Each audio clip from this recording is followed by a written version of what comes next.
샬롬, 안녕하세요. 저는 중등부를 섬기고 있는 김대동 전도사입니다. 이번 강의에서는 우리의 믿음의 기초, 또 선생님들의 신앙의 기초를 바르게 정립할 수 있도록 신학적 도움을 드리고자 실론, 하나님은 누구신가? 라는 주제로 강의를 진행하려 합니다. 사랑하는 선생님들, 우리가 길을 걷다 보면 또 일상생활 속에서 차를 타고 가다 보면 차가 다니는 도로나 사람이 다니는 인도를 끊임없이 보수하고 수리하는 공사 현장들을 많이 보셨을 것입니다.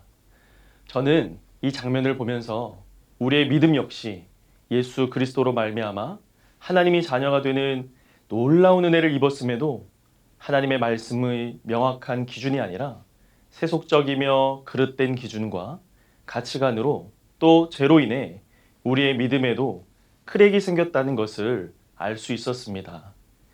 이처럼 믿음의 크랙이 생기면 하나님에 대해 오해하거나 잘못된 기초 위에 신앙생활을 할 수 있습니다.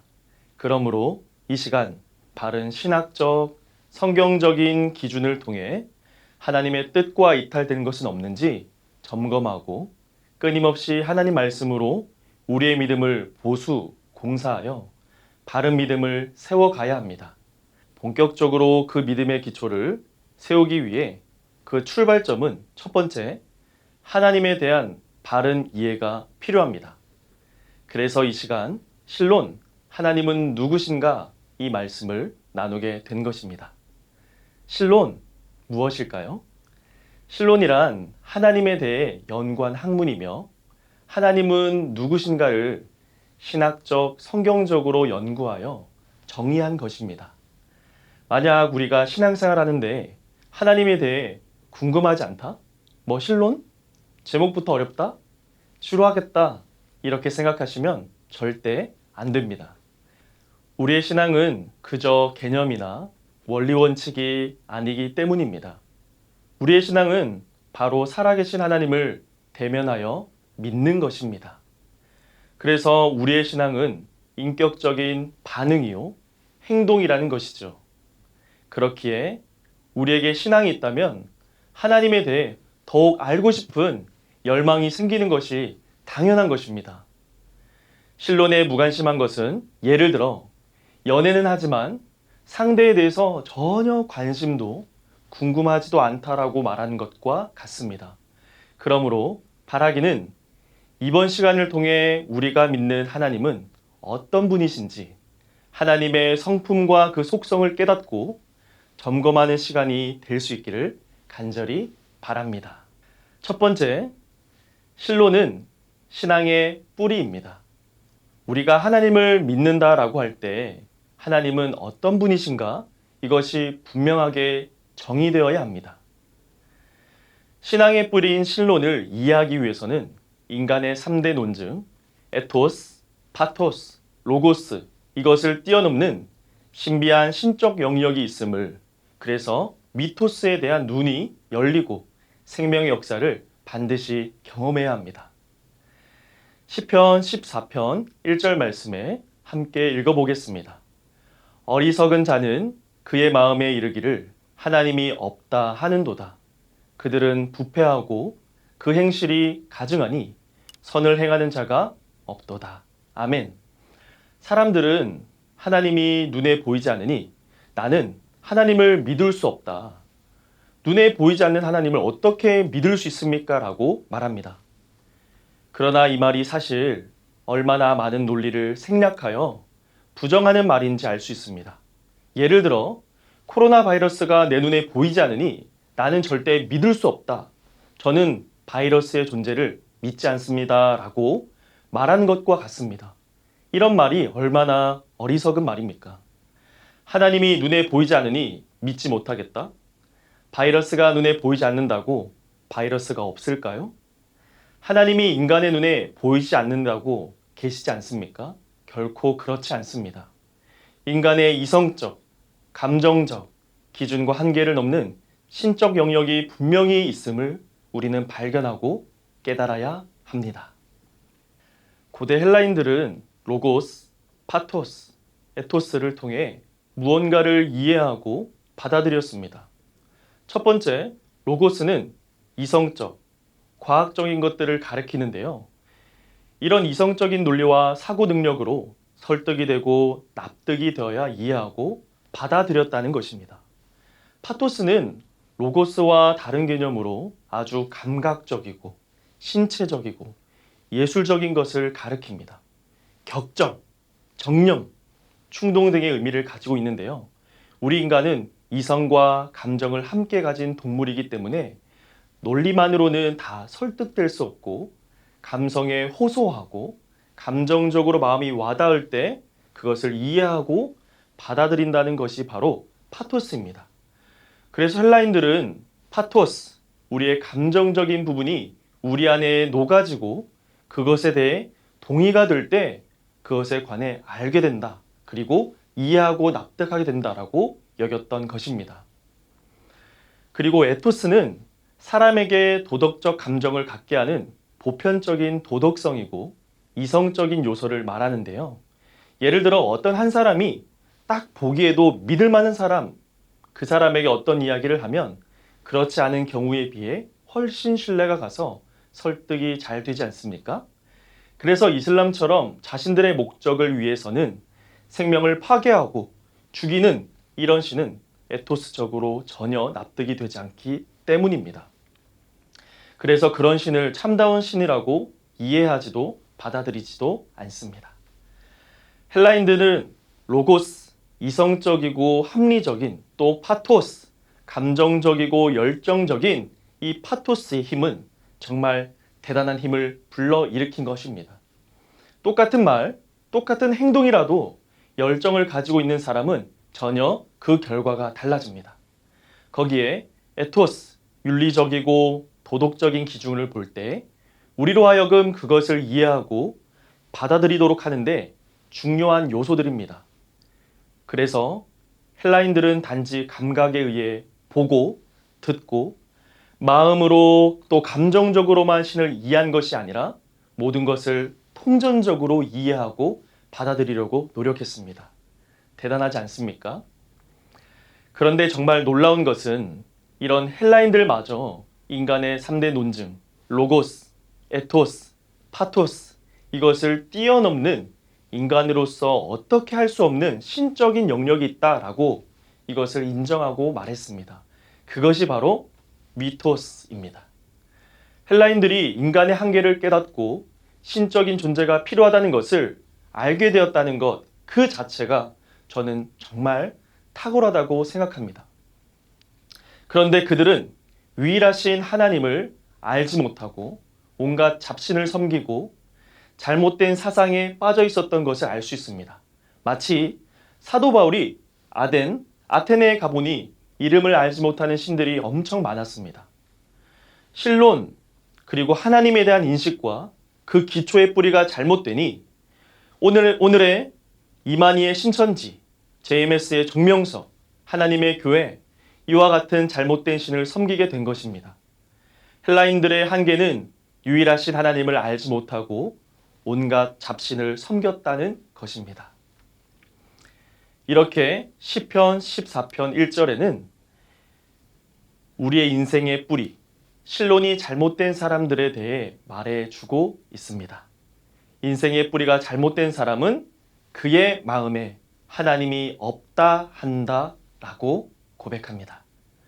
그런데 하나님이 없다라고 말하는 순간 사람은 자기 마음대로, 자기의 생각하는 대로, 자기의 뜻대로 살아가게 되어 있습니다. 사랑하는 여러분, 정말 하나님을 믿는다면, 하나님의 존재를 믿고 신뢰한다면 절대 자기 마음대로, 자기의 생각대로, 자기의 뜻대로 살 수 없습니다. 하나님을 전적으로 믿고 신뢰하지 못하는 사람은 신앙생활을 해도 철저히 자기중심이 되고 하나님의 뜻과 기준이 아니라 내가 믿기 편한 방식으로 나를 위한 하나님을 이용하고 그렇게 끊임없이 만들어내는 것입니다. 그래서 하나님이 우리 중심에 없는 사람들은 자기 중심, 인간 중심적으로 살기 때문에 인본주의 사상이 하나님의 자리에 대신 앉게 된 것입니다. 사랑하는 여러분, 우리의 삶의 최고의 자리는 하나님이 계셔야 합니다. 그리고 하나님의 그 중심이 들어오셔야 합니다. 그래서 하나님 없는 사람은 자기중심, 인본주의 사상이 하나님의 위치를 대신합니다. 지금은 저를 보지 마시고 갈로에 있는 글을 쓰시는 겁니다. 네, 그럴 수밖에 없습니다. 하나님을 모르고 하나님을 부인하고 하나님을 신뢰하고 믿지 않으니까. 그래서 21세기 인간의식, 우리가 살아가는 우리 인간의식을 사로잡고 있는 대표적인 두 가지 사상이 있습니다. 그 가운데 첫 번째, 방갈로 1번의 과학주의 세계관입니다. 과학이 만능입니다. 과학은 인간이 살아가는 데 있어서 편리하게 유용한 도구인데 과학이 절대적인 것처럼 과학이 모든 것을 해결해 줄 수 있다고 믿는 과학주의적인 세계관입니다. 두 번째는 실존주의 철학입니다. 자기중심, 즉 인본주의를 말합니다. 실존주의가 물론 키에르케고르처럼 신앞에선 단독자처럼 인간의 인생의 한계를 고백하고 하나님 앞에 홀로 서서 하나님을 만나는 이런 유실론적 실존주의라고 불리는 세계관은 우리에게 유용한 깨달음을 줄 것입니다. 그러나 실존주의 철학으로 나타난 결과는 그래서 인간이 무엇이냐? 이렇게 아프고 상처받고 연약한 인간이 고통스러운 세상에 살아가는 것도 너무 힘든데 인간은 도대체 어떤 존재이냐? 이것은 결국 허무주의에 빠지게 됩니다. 이렇게 나타난 결과가 허무주의와 쾌락주의인데요. 인간과 세계의 위기를 초래했습니다. 또 허무주의와 반대로 쾌락주의가 있습니다. 허무주의에 빠지지 않기 위해서 이 세상은 멋진 세상이야. 어차피 한 번 사는 인생 먹고 마시고 즐기며 살자. 한 번 사는 인생 내 만족, 내 편리, 더욱더 내 행복만을 위해 살자라고 말하는 것입니다. 말은 행복이라고 말하지만 철저히 육신의 쾌락을 탐하는 쾌락주의에 빠지게 된 것입니다. 이런 인간과 세계의 위기가 21세기를 나타내는 허무주의와 쾌락주의입니다. 이렇게 하나님의 존재를 믿지 않으면 허무주의와 쾌락주의 사이에서 끊임없이 우리는 방황하게 되는 것입니다. 그래서 지금은 물질이 있으면 쾌락주의고 물질이 없으면 허무주의에 쉽게 빠지게 되는 것이죠. 그러나 반대로 하나님을 신뢰하는 자는, 하나님을 믿는 사람은 살아계신 우리의 하나님이 모든 복의 원천 되시고 모든 물질도 하나님께로 나온다라고 믿고 지금 조금 덜 가졌다고, 지금 조금 더 많이 가졌다고 우쭐대며 교만하거나 낙심하지 않습니다. 허무주의는 우울하게 되고 허무하게 되어 결국 인생은 이렇게 고통스럽게 살다가 죽는 것이다 라고 생각하며 허무주의에 쉽게 빠지게 되는 것입니다. 만약 하나님이 없다라고 했을 때 지배받게 되는 무서운 사상들입니다. 그래서 우리는 하나님의 살아계심을 분명히 깨달아야 하고 그 하나님을 실제 만나야 하고 그 하나님을 신뢰할 때 쾌락주의도 허무주의도 극복하여 예수님께서 요한복음 10장 10절 말씀에 말씀하신 것처럼 내가 온 것은 양으로 생명을 얻게 하고 더욱 풍성히 얻게 하려 하신다는 그 말씀이 실제 우리 삶에 이루어지게 되는 것이죠. 사랑하는 귀한 선생님들, 주님이 주시는 참된 평안, 참된 행복을 하나님을 아는 기쁨으로 함께 누리며 사시기를 간절히 바랍니다. 세 번째, 하나님은 누구신가? 우리가 믿는 하나님은 천지를 창조하신 분입니다. 창세기 1장 1절 말씀입니다. 태초에 하나님이 천지를 창조하시니라. 너무나도 위대한 하나님, 놀라우신 하나님입니다. 하늘과 땅을 우리 하나님께서 창조하셨습니다. 하나님이 만드셨습니다. 이 모든 것을 말이죠. 이 땅을 만드시고 다스리시는 분이 계신데 그분이 바로 주인 우리 하나님이십니다. 이것을 꼭 기억하셔서 믿으시길 바랍니다. 두 번째, 하나님은 알 수 있는 분입니다. 지정의. 요한복음 17장 3절 말씀에 영생은 곧 유일하신 참 하나님과 그가 보내신 자 예수 그리스도를 아는 것이니이다. 아멘. 이 말씀이 어떤 말씀일까요? 하나님은 알 수 있다는 것입니다. 우리가 주님을 이렇게 찾고 구하면 하나님은 분명히 우리에게 알려주십니다. 하나님이 어떤 분이신지 보여주십니다. 특별히 그가 보내신 자 예수 그리스도를 통하여 자신을 드러내는 것이죠. 분명히 보여주셨습니다. 그래서 영생은 예수님을 믿고 죽어서 가는 천국 그것만을 말하지 않습니다. 영생은 오늘날 하나님을 알게 되면 이 땅에서 지금 현재 이 순간에도 천국을 누리며 살 수 있습니다. 왜냐고요? 우리가 예수님을 믿을 때 하나님 나라가 우리 안에 임했고 이미 시작되었기 때문입니다. 그래서 하나님의 나라는 이미와 아직 사이에 있습니다. 이미 왔으나 아직 완성되지 않은 그 단계이죠. 사랑하는 귀한 천안중앙교회 교사 여러분, 죽어서 가는 천국만을 기다리고 바라보는 것이 아니라 하나님을 믿어 이미 우리 가운데 임한 하나님의 나라, 그리고 영생을 실제 우리 인생 가운데에 누리며 사시기를 간절히 바랍니다. 세 번째, 예수 그리스도를 통해 자신을 계시하는 분이십니다. 이게 바로 예수님을 나타냈다는 것 자체가 신학적으로 계시했다라고 하는 뜻입니다. 히브리서 1장 1절에서 2절 말씀을 제가 봉독하겠습니다. 옛적의 선지자들을 통하여 여러 부분과 모양으로 우리 조상들에게 말씀하신 하나님이 이 모든 날 마지막에는 아들을 통하여 우리에게 말씀하셨으니 이 아들을 만유의 상속자로 세우시고 또 그로 말미암아 모든 세계를 지으셨느니라. 아멘. 히브리서 기자가 첫 부분부터 분명하게 이야기하고 있습니다. 하나님께서 창조 사역을 하실 때 함께 하셨던 하나님의 아들을 만유의 상속자로 세우셨고 예수 그리스도를 통해서 하나님이 누구신지를 보여주시고 계시하셨다라는 것입니다. 사랑하는 여러분, 하나님은 누구신가요? 우리 신론의 강의 주제인데 이 질문의 결정적인 힌트요 답이 바로 예수 그리스도입니다. 예수님이 이 땅에 오신 그 사건이 바로 하나님이 우리에게 어떤 분이신지를 알려주시는 것이고 예수님이 이 땅에서 행하셨던 공생의 모든 삶, 그분의 말, 그분의 행동, 그분의 순종이 바로 하나님이 어떤 분이신지 예수님을 통해서 이미 보여주신 것입니다. 그래서 우리는 예수님을 알아가고 예수님을 닮아갈 때 하나님을 더욱 알 수 있습니다. 아멘. 여러분, 또 우리는 하나님과 그 아들 예수 그리스도를 믿기 때문에 공예배 시간에 하나님에 대한 우리의 신앙을 사도신경으로 또 그 믿음을 고백하지 않습니까? 그런데 오래된 개신교 전통 중에 웨스터민스터 신앙 고백이 있습니다.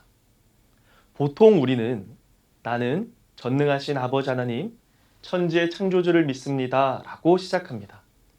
이 사도신경은 압축한 것이고 웨스터민스터 신앙 고백에서는 하나님이 진정 누구인지를 자세하게 세세하게 고백하고 있습니다. 제가 읽어볼 텐데요. 한 말씀 한 말씀 얼마나 깊이가 있는지, 단어 하나하나 얼마나 소중한지 느끼시며 동의가 되신다면 마음속으로 아멘 하시길 바랍니다.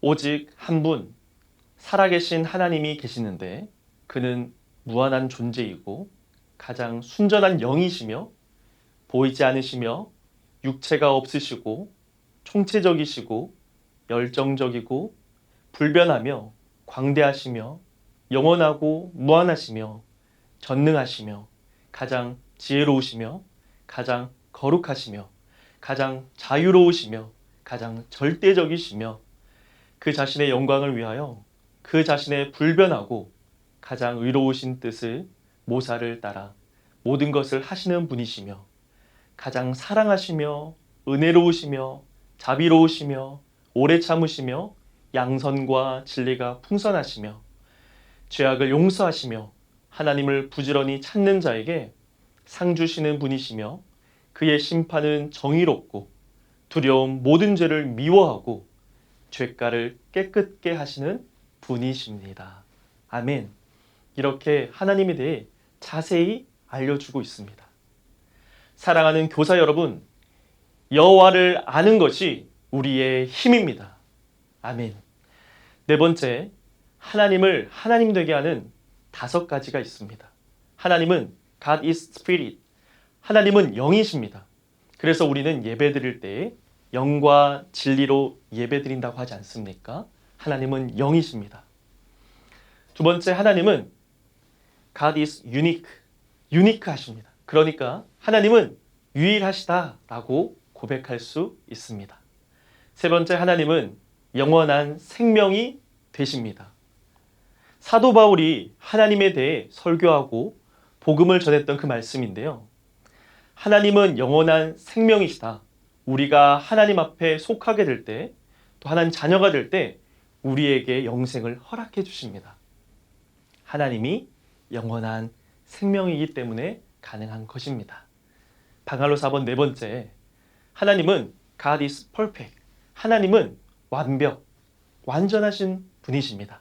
옆에 있는 마태복음 5장 48절 말씀을 꼭 읽어보시길 바랍니다. 5번째, 하나님은 영원하십니다. 이렇게 나와 있는 5가지 속성을 통해서 하나님의 특성을 알 수 있는데요. 하나님은 거룩하시고 무한하시고 불변하시고 편재하십니다. 이 편재하다라고 하는 것은 하나님은 어디든지 계십니다. 그래서 우리를 지켜보시고 우리를 다스리실 수 있는 것입니다.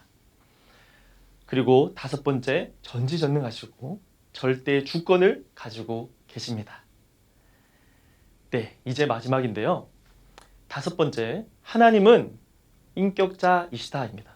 그런데 사실 하나님이 사람이 아니시기 때문에 인격자라는 표현, 아니 하나님은 어떠한 표현으로 표현할 수가 없습니다. 그리고 신론을 준비하면서 하나님은 어떻게 우리의 인간의 언어로 표현이 안 되시는 분입니다. 그래서 지금 인격자 또는 신격자 어떤 표현도 맞지 않습니다. 왜냐하면 인간의 표현이기 때문에 그렇죠.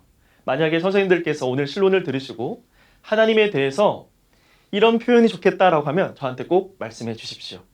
그래서 하나님은 지정의를 가지고 우리와 소통하시며 그 언약을 맺는 분이십니다. 우리가 지성으로 또 감정으로 의지로 하나님과 소통할 수 있도록 해주시는 인격을 가지고 계십니다. 여러분, 이것이 정말 놀라운 일입니다. 우리가 개미와 소통하고 교감이 되나요? 개미와 언약을 맺을 필요가 있습니까? 개미와 교제를 할 필요가 있습니까? 그러나 하나님이 피조물인 그것도 죄인된 인간과 소통하시고 언약까지 맺어주셨다는 것은 정말 놀라운 일입니다. 하나님이 우리와 약속하실 이유가 없으신 분이신데 우리와 언약을 맺어 말씀하십니다. 우리가 약속하지 않았니? 내가 너와 함께하고 내가 너를 돕고 너를 보호하고 너를 지키고 너를 영원히 떠나지 않겠다라고 하나님이 우리와 약속하시고 그리고 언약을 맺으셨습니다. 주님이 신실하게 그 약속을 지키시는 모습, 이런 성실하고 신실하신 모습을 통하여 그 사랑이 얼마나 큰지, 또 인자하고 한결같으신지, 지속적이신지 우리가 확인하고 하나님에 대해 알게 된 것입니다. 이렇게 하나님은 인격적으로 우리와 함께 하십니다. 이것을 믿고 하나님과 깊은 교제 가운데에 살아가시는 귀한 선생님들 다 될 수 있기를 바랍니다. 마지막으로 제임스 패커의 나는 하나님을 믿습니다 라는 고백이 제 안에 너무 큰 감동과 울림이 있어서 함께 읽어보도록 하겠습니다.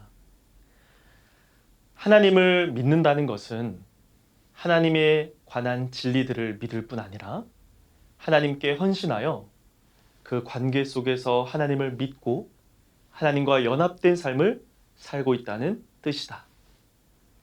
하나님께서 나를 이 헌신으로 초대했고 내가 그 초대를 받아들였다고 선언하는 것이다. 아멘. 사랑하는 교사 여러분, 이렇게 저와 함께 짧은 시간 실론 하나님은 누구신가를 나누었습니다. 우리 모두 하나님에 관한 진리를 믿을 뿐 아니라 그 깊은 관계 속에 하나님을 깊이 깨닫고 또 하나님 앞에 헌신하고 하나님과 연합된 삶을 사시기를 간절히 바랍니다.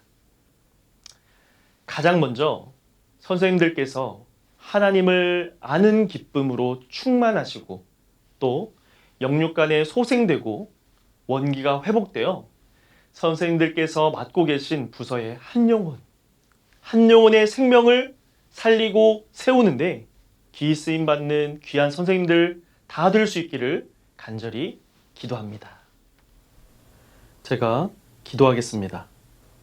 우리의 창조주 되시는 하나님, 완전하시고 영원하신 하나님, 유일하시며 우리의 생명 되신 하나님, 사실 인간의 어떤 말로도 하나님을 감히 표현할 수 없습니다. 위대하고 크신 하나님이 우리의 하나님이심에 가슴 벅차오릅니다. 이번 시간을 통해 하나님이 누구신지를 하나님의 속성과 성품에 대하여 깨닫게 하시니 감사합니다.